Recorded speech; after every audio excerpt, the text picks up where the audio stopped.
The door was never supposed to close. Not officially. Not on any blueprint approved by the state or mentioned in a budget hearing. But somewhere beneath concrete floors and careful language, a door did close.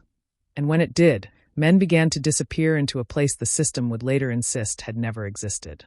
From the outside, the prison looked unremarkable. A maximum security facility planted far from major roads, surrounded by land chosen for its emptiness. Concrete walls baked pale by the sun.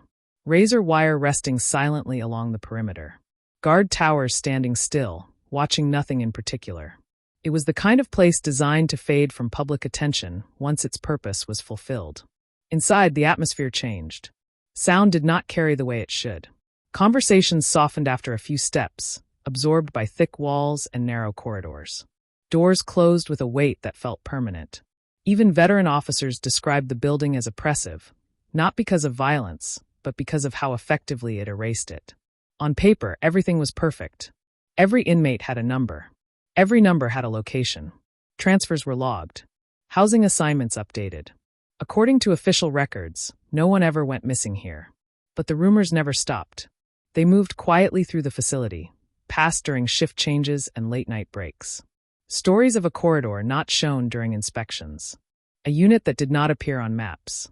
A place used sparingly, reserved for inmates who caused a particular kind of problem. Not violence, but resistance. Men who filed grievances. Who wrote letters. Who understood the system too well. They were reassigned without explanation. Their absence explained with paperwork. And slowly, deliberately, they vanished into silence. This is the story of that silence, and the place built to contain it. The first men sent there did not understand what was happening to them. They were told it was temporary, a holding measure while paperwork caught up with reality. Administrative segregation, staff shortages, internal reviews. The explanations varied, but the tone was always the same, procedural, neutral, almost bored. No one raised their voice. No one threatened them. That was the point. Threats could be documented. Fear created by uncertainty could not. One inmate remembered being escorted through the medical wing late at night, hands cuffed, eyes forward.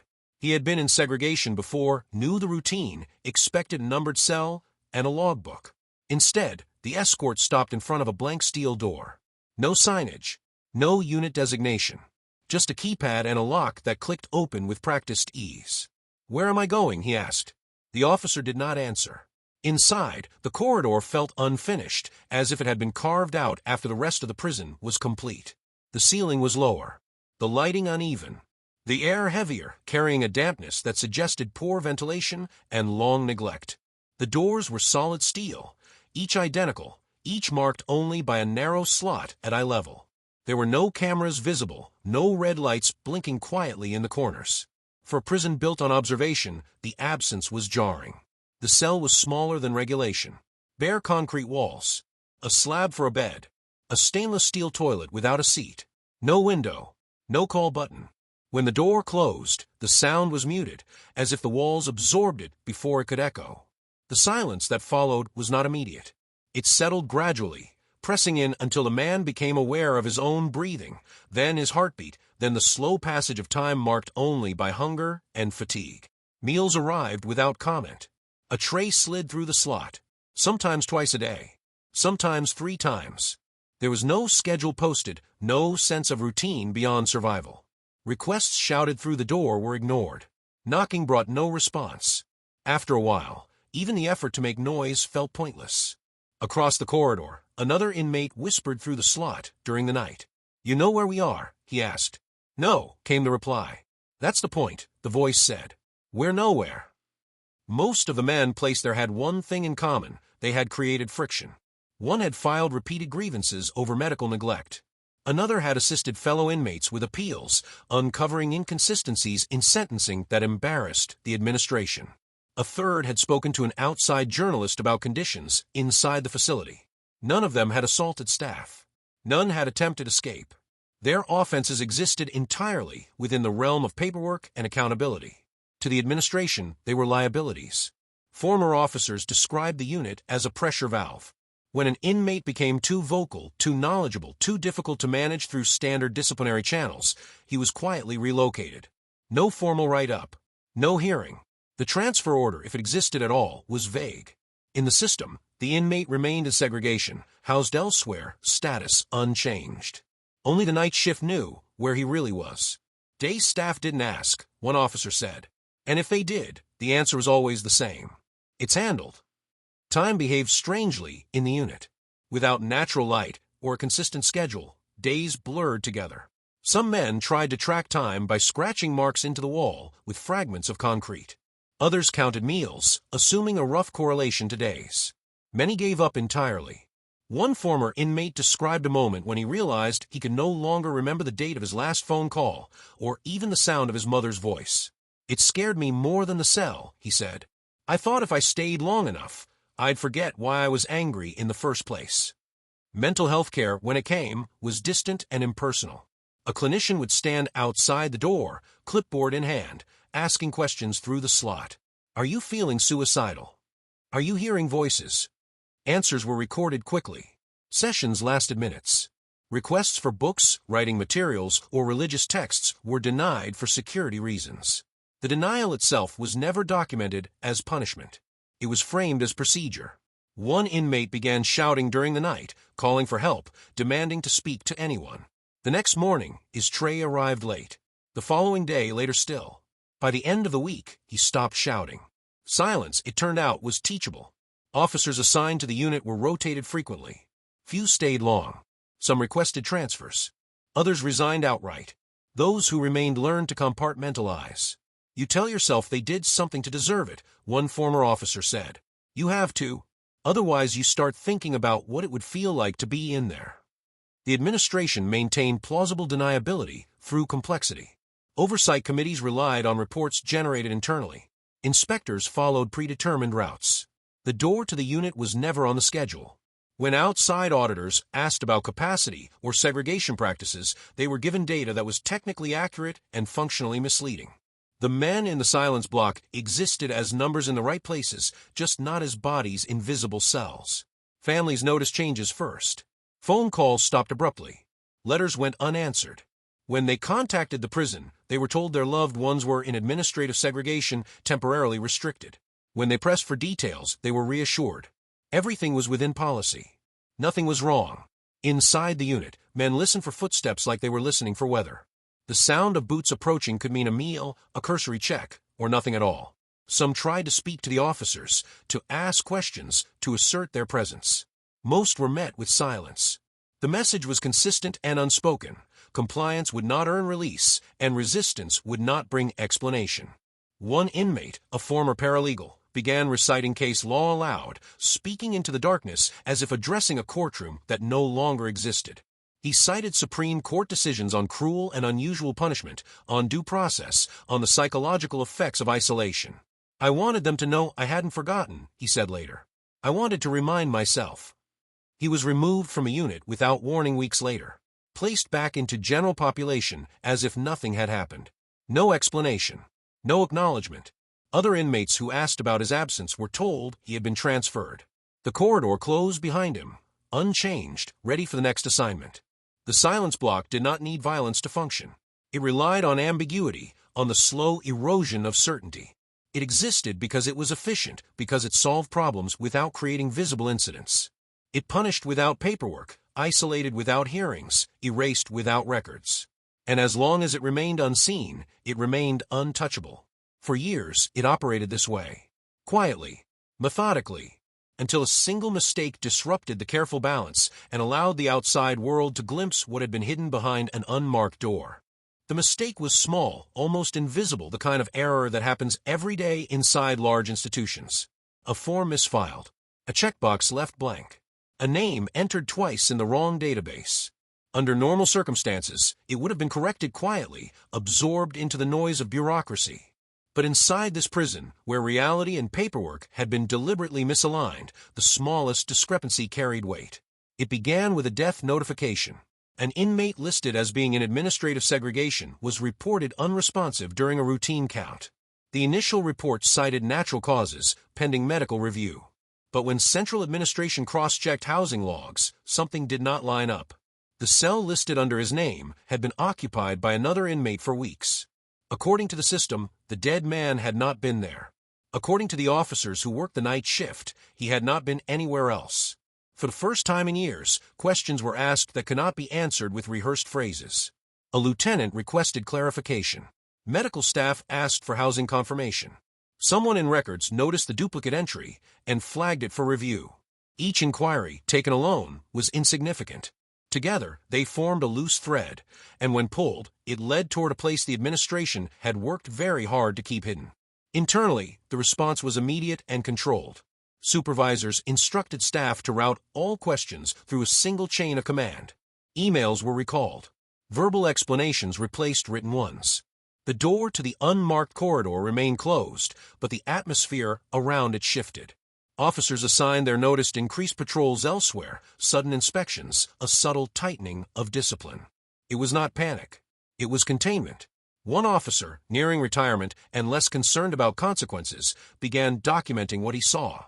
He kept notes at home, writing down dates, times, names. He described the unit's layout from memory, the number of cells, the routines that were not routines at all. He noted how inmates were escorted in pairs of officers, always at night, always without explanation. He wrote about the smell, the silence, the way men's voices changed after prolonged confinement. "I knew if I didn't write it down, it would disappear," he said later. Just like they wanted. Outside the prison, families were growing louder. One woman had not heard from her brother in months. She had been told repeatedly that his privileges were restricted due to disciplinary issues, but no incident reports were ever provided. Another family received a letter dated weeks earlier, written in shaky handwriting, describing isolation and confusion, asking for help without naming the place. Advocacy groups began comparing notes. Patterns emerged. Men with similar profiles, similar timelines, similar disappearances within the system. A legal aid attorney took notice. She had represented inmates for years and was accustomed to obstruction, but this felt different. Requests for client meetings were delayed indefinitely. Mail was returned unopened. When she pressed for location verification, she received conflicting answers. One document placed her client in segregation. Another listed him as unavailable due to medical observation. Neither allowed visitation. She filed a motion demanding proof of housing and welfare. The prison's response was slow, deliberate. Deadlines were extended. Hearings postponed. Each delay bought time, but also increased scrutiny. A judge, already irritated by procedural evasions, ordered an independent review of segregation practices at the facility. It was not a full investigation. It did not name the silence block, but it cracked the door. Inspection teams arrived with clipboards and limited authority. They followed designated routes, toured standard units, interviewed selected staff. Everything appeared compliant. The prison passed as it always had. But one inspector noticed something odd in the floor plan. A maintenance corridor that did not align with the building's exterior footprint. A stretch of wall that seemed too long for the rooms it supposedly contained. When he asked about it, he was told it housed storage and outdated equipment. He asked to see it. The request was denied due to safety concerns. That denial was noted. Inside the unit, conditions deteriorated. Officers were instructed to minimize interaction further. Meals were delivered more quickly. Conversations discouraged entirely. The goal was to reduce risk, to keep everything quiet until the attention passed. For the men inside, the change was palpable. One inmate described it as the air tightening. They were scared, he said. You could feel it. Another inmate attempted self-harm. The response was delayed. When medical staff arrived, they treated him at the door. He survived, but the incident generated paperwork that could not be easily buried. Mental health professionals raised concerns about prolonged isolation. Recommendations were made. None were implemented. The officer keeping notes decided it was time to act. He contacted the legal aid attorney anonymously, providing details only someone inside could know. Layout descriptions, shift patterns, the existence of cells without numbers. He did not use the phrase silence block. He did not need to. The information was enough. Within weeks, affidavits were filed. Media inquiries followed. The prison issued a statement denying the existence of any unauthorized housing units. The language was precise, carefully crafted. There were no unauthorized units, only temporary holding areas used in accordance with policy. The distinction was thin, but intentional. Journalists requested access. Requests were denied. Then someone made another mistake. A newly hired officer, unfamiliar with the unwritten rules, mentioned the corridor during a recorded training session. He referred to it casually, assuming it was common knowledge. The recording was archived automatically. When a public records request was filed months later, it surfaced. The clip was brief. Just a sentence. But it was undeniable. The administration scrambled. Internal investigations were announced. Staff were reminded of confidentiality obligations. The unmarked corridor was emptied. Inmates were redistributed to standard units, some after years of isolation, others after only weeks. No one was told why they were moved. No one was told where they had been. For some, the damage was already done. Former inmates struggled to articulate what they had experienced. Words felt inadequate. Some could not tolerate noise. Others panicked in open spaces. Many had trouble sleeping, haunted by the memory of a silence so complete it felt like being buried alive. Their testimonies varied, but the core was the same, a place designed to break connection, to dissolve identity. The state maintained its position. There had been no secret prison within a prison. No off-the-books unit. Any deviations from policy were isolated incidents, now corrected. Oversight mechanisms were reinforced. Training updated. Lessons learned. But documents leaked. Floor plans surfaced. Medical logs contradicted official timelines. The narrative began to shift. What emerged was not a single villain or a dramatic conspiracy, but something more unsettling. A system that discovered it could operate beyond its own rules, and did so incrementally, quietly, until the exception became routine. No one order created the silence block. No memo authorized it explicitly. It existed because enough people benefited from its convenience, and too few were willing to challenge its morality. By the time the story reached the public in full, the unit was gone. The corridor sealed. The door welded shut. Officials spoke of reforms and transparency. But for the men who had lived there, the closure came too late. They carried the silence with them. And the question that lingered was not whether the silence block had existed, but how easily it had been allowed to vanish again, this time into history, explained away as an aberration, rather than a warning. Because if it could happen here, hidden behind paperwork and procedure, it could happen anywhere a system learns that silence is easier than accountability. Years after the corridor was sealed and the door welded shut, the prison looked unchanged to anyone driving past it. The same walls, the same towers, the same carefully curated normalcy. Officially, the silence block had never existed, and unofficially, it had been rebranded as a misunderstanding, a failure of communication, a series of isolated procedural lapses. The state had settled lawsuits without admitting fault. Policies had been updated. Training manuals revised. On paper, the system had corrected itself. But for the men who passed through that place, time did not repair what had been taken. One former inmate described standing in a grocery store months after his release, overwhelmed by the sound of people talking, carts rattling, music playing faintly overhead. He abandoned his basket and walked outside, hands shaking, heart racing. "I hadn't heard that much noise in years," he said. "My body didn't know what to do with it." Another said he slept on the floor beside his bed because the openness of the room made him feel exposed. A third admitted that silence still frightened him more than shouting ever had. Psychologists who later reviewed their cases described symptoms consistent with long-term sensory deprivation, anxiety, dissociation, impaired memory, difficulty regulating emotion. None of this surprised the men who had lived it. They had felt the damage happening in real time, measured not in bruises or scars, but in the slow erosion of self. In a place where no one spoke to you, unless absolutely necessary, you began to question whether your thoughts mattered at all.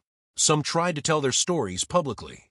A few testified before oversight committees, sitting beneath fluorescent lights, not unlike the ones that had once hummed over their cells. They spoke carefully, deliberately, afraid that if they lost control of their words, they would lose credibility. They described the corridor, the doors without numbers, the absence of clocks and windows. They were asked why they had not reported it sooner. "I didn't know where I was," one man said. "And neither did you." The officials listening nodded gravely. Notes were taken.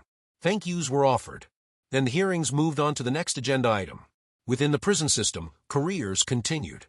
Some supervisors involved in the unit retired quietly. Others transferred to different facilities. No one was criminally charged. Internal reviews cited systemic breakdowns rather than individual responsibility. The language was careful, designed to distribute blame so broadly that it settled nowhere. Former officers carried their own version of the weight. A few admitted they still thought about the men in those cells, wondered what had become of them. Others avoided the topic entirely. "You survive by not thinking about it," one said. "If you think about it too much, you start wondering what you were capable of." The most unsettling truth was how unremarkable the process had been. There was no dramatic moment when the prison crossed a clear line. No emergency declaration. No secret meeting authorizing a hidden unit. It happened incrementally. A temporary holding area used a little longer than intended. A transfer logged imprecisely. An oversight delayed. Each step small enough to justify, to rationalize, to explain away. By the time the corridor became what it was, it no longer felt like a deviation. It felt like a solution. That is how systems fail quietly. Not through overt cruelty, but through convenience. Not through chaos, but through order so rigid it leaves no room for humanity. The silence block worked because it was invisible to the metrics that mattered. Violence went down. Paperwork stayed clean. Problems stopped escalating. Inmates who once filed grievances stopped filing them. From an administrative perspective, it was effective. From a human perspective, it was devastating. Even after exposure, the language surrounding it remained defensive. Officials emphasized that conditions had improved, that safeguards were now in place. They spoke of transparency while sealing records. They acknowledged harm without naming it. The door was gone, but the logic that created it remained intact. Across the country, similar stories surfaced. Different names, different layouts, the same patterns. Units tucked away from view. Isolation justified as necessity. Silence framed as security. Each case treated as an exception, never as evidence of a deeper flaw. The men who endured it understood something the reports never captured, that the silence was not accidental. It was engineered. It was meant to sever connection, to make resistance exhausting, to teach compliance without force. It was punishment refined into absence. One former inmate put it simply, "They didn't need to hurt us," he said. "They just needed us to disappear." In the end, the corridor became a rumor again, then a footnote, then a contested memory. New staff arrived who had never heard of it. Training materials made no mention. The building absorbed the space, repurposed it, erased its outline. Future inspectors would see nothing unusual. But silence leaves traces. It lingers in the way former inmates flinch at closed doors. In the way officers avoid certain hallways even now. In the documents that never quite align, the gaps that cannot be fully explained. In the knowledge that for a time, accountability stopped at a locked door and no one forced it open. This story is not about the past alone. It is about the conditions that allow such places to exist: distance from public view, faith in paperwork, trust without verification. It is about how easily systems justify what they would never openly defend. Because the silence block was not an aberration. It was a test. A demonstration of what happens when power operates unchecked and unseen. And while that corridor may be sealed, the question it raises remains unresolved. Who is watching the places no one is meant to see? And what happens when silence becomes policy? If this story unsettled you, if it made you pause, that discomfort matters. Pay attention to it. Question the spaces designed to be ignored. Remember the people who were told they were nowhere. And do not let silence be the final record. The silence did not end when the door was welded shut. It followed the men who walked out, settling into the spaces they now occupy in the world. It lingered in pauses, in measured words, in the quiet tension of bodies trained to expect absence rather than presence. Some never spoke again, not because they had forgotten, but because memory itself had become exhausting. Silence, once imposed, becomes a teacher. Institutions prefer tidy endings. A sealed door, a revised policy, a filed report. These gestures suggest closure, the comforting illusion that the past is contained. But places like the silence block do not disappear. They dissolve into procedure, into language, into the quiet confidence that nothing like that could happen again. That confidence is where danger lives. The truth is not that this place was uniquely cruel. The truth is that it was efficient, invisible to metrics, unnoticed by those meant to enforce accountability. No alarm sounded because none existed. No record screamed because they were written to appear calm. The silence was not a failure. It was the result of deliberate order. And yet, questions remain. How many others pass through corridors no one records? How many units exist where compliance is demanded and humanity is optional? If stories like this matter to you, do not let them vanish. Share the story. Comment. Subscribe for investigations that follow shadows, not press releases. Watch closely because the most dangerous places are not always locked. Sometimes they exist wherever no one is paying attention.